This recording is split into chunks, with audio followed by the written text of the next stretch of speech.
این تست بهت میگه آدم سمی هستی یا نه. اگه بیشتر از 5 تا انگشتت رو پایین آوردی آدم سمی هستی. حالا بریم سراغ تست. یه انگشتت رو بیار پایین اگه همیشه خودتو با بقیه مقایسه میکنی.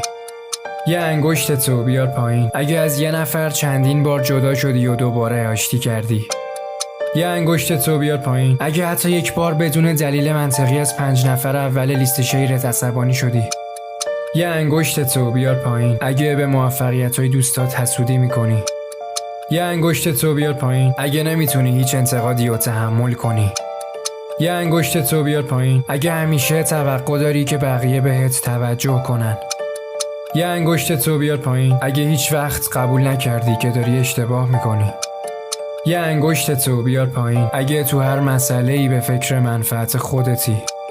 یه انگشتت رو بیار پایین اگه به خط قرمزای بقیه احترام نمیذاری.